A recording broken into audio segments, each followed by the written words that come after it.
Masters of Space. Chapter 10. The Orion hung in space, a couple of thousands of miles away from an asteroid, which was perhaps a mile in average diameter. Hilton straightened up.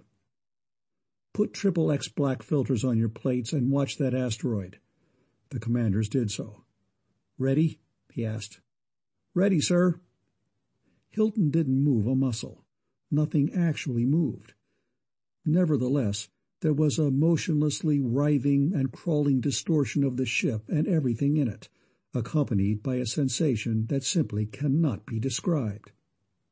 It was not like going into or emerging from sub-ether. It was not even remotely like space sickness or seasickness or free fall or anything else that any Terran had ever before experienced. And the asteroid vanished.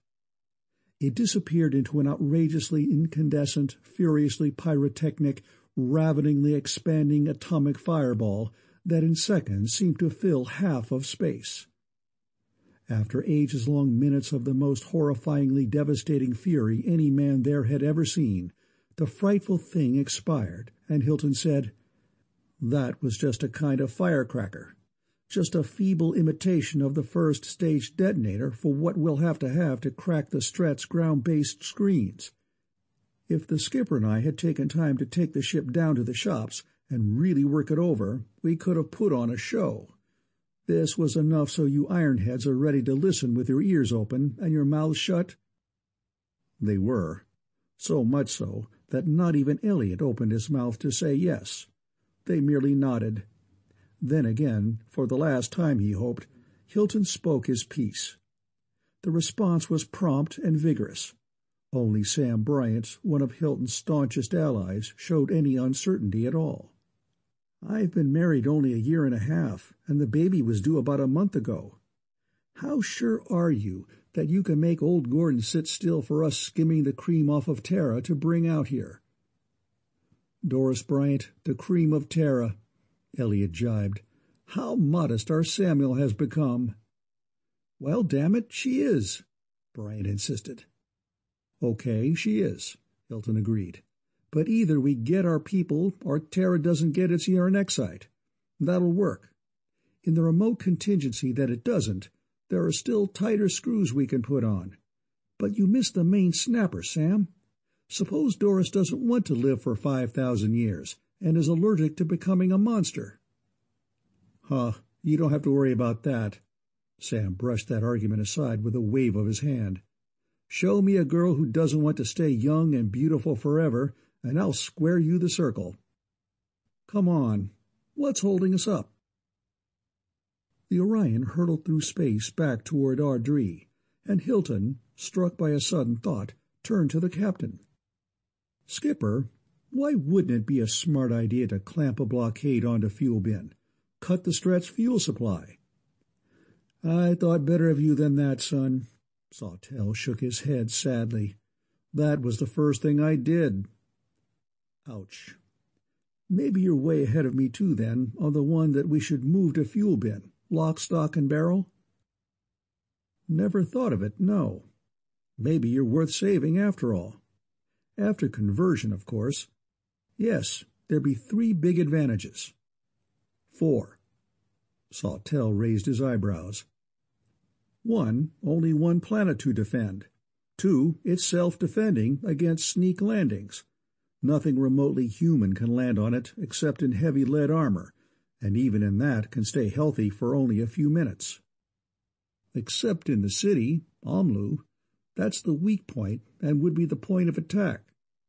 Cut off the decontaminators, and in 5 hours it'll be as hot as the rest of the planet. 3, there'd be no interstellar supply line for the Stretch to cut. 4, the environment matches our new physiques a lot better than any normal planet could." "That's the one I didn't think about. I think I'll take a quick peek at the Stret's. Uh-oh, they've screened their whole planet. Well, we can do that too, of course." "How are you going to select and reject personnel? It looks as though everybody wants to stay, even the men whose main object in life is to go aground and get drunk. The omens do altogether too good a job on them, and there's no such thing as a hangover. I'm glad I'm not in your boots." "You may be in it up to the eyeballs, Skipper, so don't chortle too soon." Hilton had already devoted much time to the problem of selection, and he thought of little else all the way back to Ardree, and for several days afterward he held conferences with small groups and conducted certain investigations. Bud Carroll of Sociology and his assistant, Sylvia Bannister, had been married for weeks. Hilton called them, together with Sawtell and Bryant of Navy, into conference with the Big Eight. "The more I study this thing, the less I like it," Hilton said.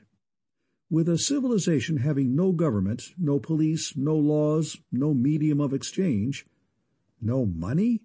Bryant exclaimed. "How's old Gordon going to pay for his uranexite, then?" "He gets it free," Hilton replied flatly.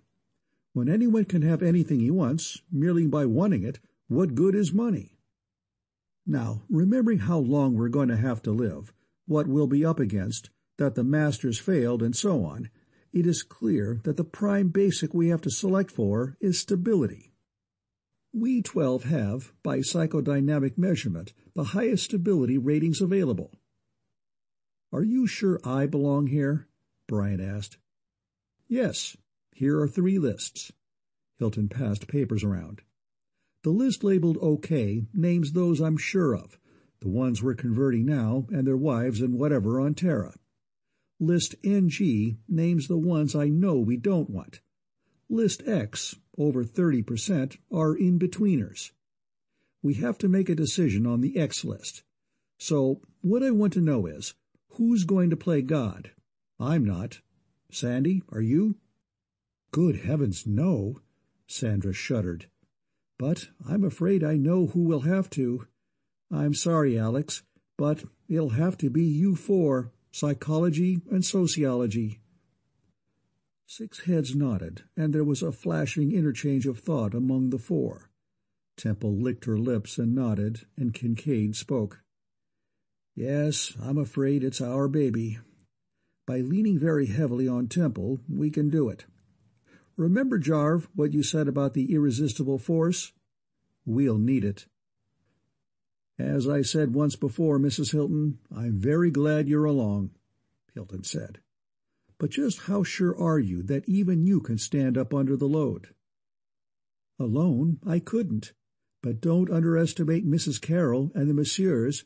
Together, and with such a goal, I'm sure we can."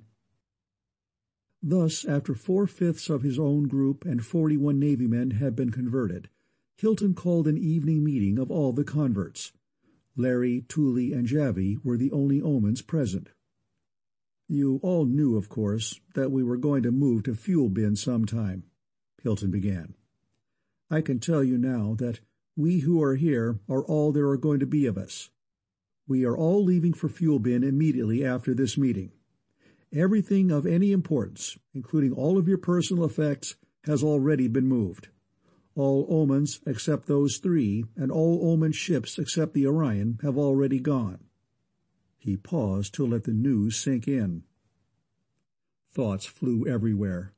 The irrepressible Stella Wing, now Mrs. Osbert F. Harkins, was the first to give tongue.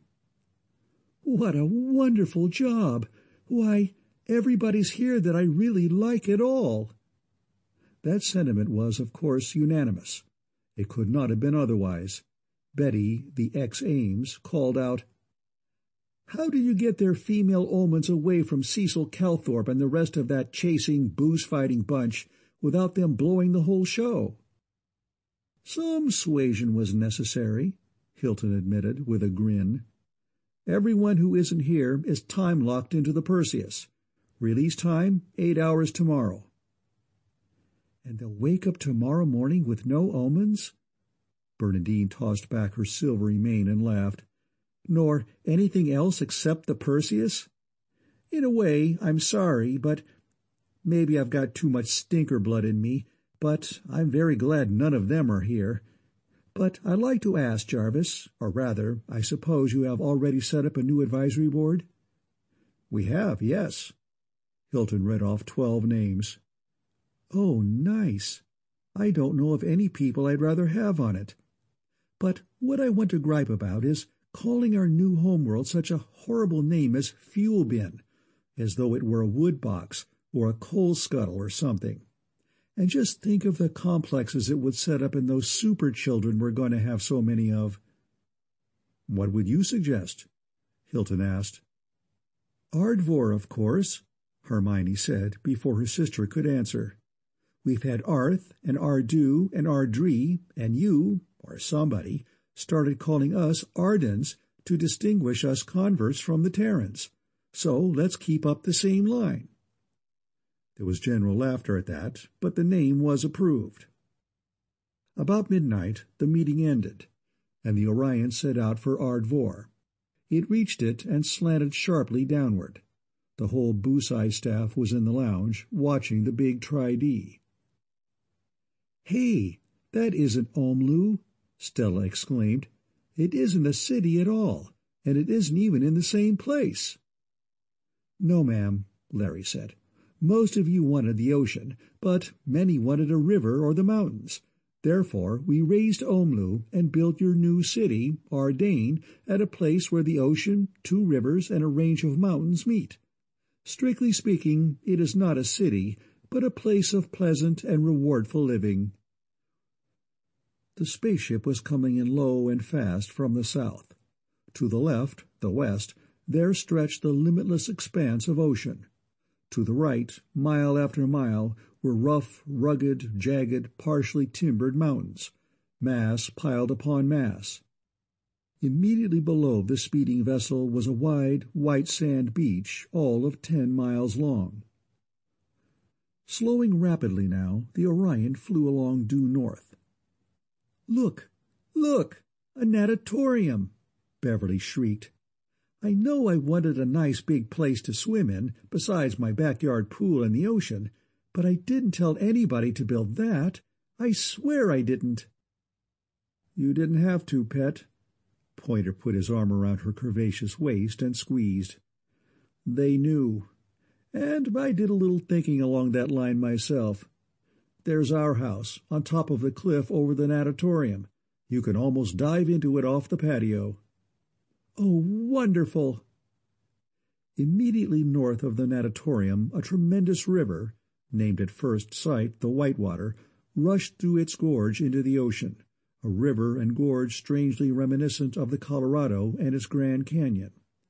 On the south bank of that river, at its very mouth, looking straight up at the tremendous canyon, on a rocky promontory commanding ocean and beach and mountains, there was a house. At the sight of it, Temple hugged Hilton's arm in ecstasy. "Yes, that's ours," he assured her. "Just about everything either of us ever wanted." The clamor was now so great. Everyone was recognized as his and her house and was exclaiming about it, that both Temple and Hilton fell silent and simply watched the scenery unroll. Across the turbulent Whitewater and a mile farther north, the mountains ended as abruptly as though they had been cut off with a cleaver, and an apparently limitless expanse of treeless, grassy prairie began. And through that prairie, meandering sluggishly to the ocean from the northeast, came the wide, deep river Placid. The Orion halted. It began to descend vertically, and only then did Hilton see the spaceport. It was so vast, and there were so many spaceships on it, that from any great distance it was actually invisible. Each 6-acre bit of the whole immense expanse of the level prairie between the Placid and the mountains held an Oman super-dreadnought. The staff paired off and headed for the airlocks. Hilton said, "Temple, have you any reservations at all, however slight, as to having Dark Lady as a permanent fixture in your home?" "Why, of course not. I like her as much as you do. And besides," she giggled like a schoolgirl, "even if she is a lot more beautiful than I am, I've got a few things she never will have. But there's something else. I got just a flash of it before you blocked. Spill it, please." "You'll see in a minute." And she did. Larry, Dark Lady, and Temple's Omen maid Modi were standing beside the Hilton's car, and so was another omen, like none ever before seen. 6'4", shoulders that would just barely go through a door, muscled like Atlantis and Hercules combined, skin a gleaming, satiny bronze, hair a rippling mass of lambent flame. Temple came to a full stop and caught her breath. "The prince," she breathed in awe. "Delorme's Prince of Thebes, the ultimate bronze of all the ages. You did this, Jarve. How did you ever dig him up out of my schoolgirl crushes?" All six got into the car, which was equally at home on land or water or in the air. In less than a minute they were at Hilton House. The house itself was circular. Its living room was an immense annulus of glass, from which, by merely moving along its circular length, any desired view could be had. The pair walked around it once. Then she took him by the arm and steered him firmly toward one of the bedrooms in the center. "This house is just too much to take in all at once," she declared. "Besides, let's put on our swimsuits and get over to the Nat." In the room, she closed the door firmly in the faces of the Omans and grinned. "Maybe sometime I'll get used to having somebody besides you in my bedroom, but I haven't yet. Oh, do you itch too?" Hilton had peeled to the waist and was scratching vigorously all around his waistline under his belt. "Like the very devil," he admitted, and stared at her. For she, 3/4 stripped, was scratching too. "It started the minute we left the Orion," he said thoughtfully. "I see. These new skins of ours like hard radiation, but don't like to be smothered while they're enjoying it. By about tomorrow, we'll be a nudist colony, I think." "I could stand it, I suppose. What makes you think so?" "Just what I know about radiation. Frank would be the one to ask. My hunch is, though, that we're going to be nudists whether we want to or not. Let's go." They went in a 2-seater, leaving the Omans at home. 3/4 of the staff were lolling on the sand or were seated on benches beside the immense pool. As they watched, Beverly ran out among the line of springboards, testing each one and selecting the stiffest. She then climbed up to the top platform, a good 12 feet above the board, and plummeted down upon the board's heavily padded takeoff. Legs and back bending stubbornly to take the strain, she and the board reached low point together, and, still in sync with it, she put every muscle she had into the effort to hurl herself upward. She had intended to go up 30 feet, but she had no idea whatever as to her present strength, or of what that Oman board, in perfect synchronization with that tremendous strength, would do. Thus, instead of 30 feet, she went up very nearly 200, which, of course, spoiled completely her proposed graceful 2.5. In mid-air, she struggled madly to get into some acceptable position. Failing, she curled up into a tight ball just before she struck water. What a splash! "It won't hurt her. You couldn't hurt her with a club," Hilton snapped. He seized Temple's hand as everyone else rushed to the pool's edge. "Look, Bernadine, that's what I was thinking about." Temple stopped and looked. The platinum-haired twins had been basking in the sand, and wherever sand had touched fabric, fabric had disappeared. Their suits had, of course, approached the minimum to start with. Now Bernadine wore only a wisp of nylon perched precariously on one breast, and part of a ribbon that had once been a belt. Discovering the catastrophe, she shrieked once and leapt into the pool any which way, covering her breasts with her hands and hiding in water up to her neck. Meanwhile, the involuntarily high diver had come to the surface, laughing apologetically. Surprised by the hair dangling down over her eyes, she felt for her cap. It was gone. So was her suit. Naked as a fish, she swam a couple of easy strokes, then stopped. "Frank! Oh, Frank!" she called. "Over here, Bev." Her husband did not quite know whether to laugh or not. "Is it the radiation or the water, or both?" Radiation, I think. These new skins of ours don't want to be covered up. But it probably makes the water a pretty good imitation of a universal solvent. Goodbye, clothes.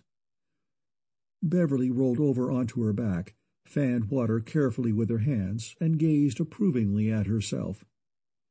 I don't itch any more anyway, so I'm very much in favor of it.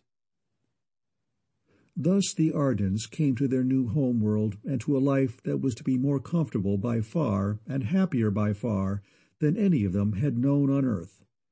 There were many other surprises that day, of course, of which only two will be mentioned here. When they finally left the pool, at about 17 hours GMT, everybody was ravenously hungry. Greenwich Mean Time. Ardvor was, always and everywhere, full daylight. Terran time and calendar were adapted as a matter of course. "But why should we be?" Stella demanded. "I've been eating everything in sight just for fun. But now I'm actually hungry enough to eat a horse and wagon and chase the driver." "Swimming makes everybody hungry," Beverly said, "and I'm awfully glad that hasn't changed. Why, I wouldn't feel human if I didn't."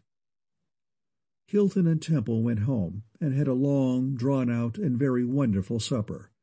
Prince waited on Temple, Dark Lady on Hilton. Larry and Modi ran the synthesizers in the kitchen. All four omens radiated happiness. Another surprise came when they went to bed. For the bed was a raised platform of something that looked like concrete, and, except for an uncanny property of molding itself somewhat to the contours of their bodies, was almost as hard as rock. Nevertheless, it was the most comfortable bed either of them had ever had. When they were ready to go to sleep, Temple said, "Drat it, those omens still want to come in and sleep with us. In the room, I mean. And they suffer so. They're simply radiating silent suffering and oh so submissive reproach. Shall we let 'em come in?" "That's strictly up to you, sweetheart." "It always has been." "I know. I thought they'd quit it sometime, but I guess they never will.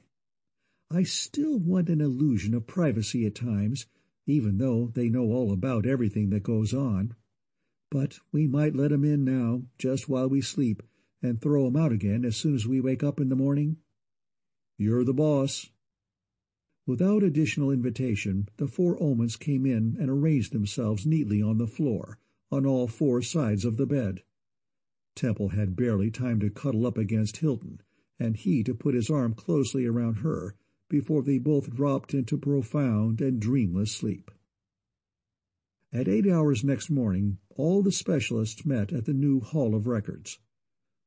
This building, an exact duplicate of the old one, was located on a mesa in the foothills southwest of the natatorium, in a luxuriant grove at sight of which Carnes stopped and began to laugh.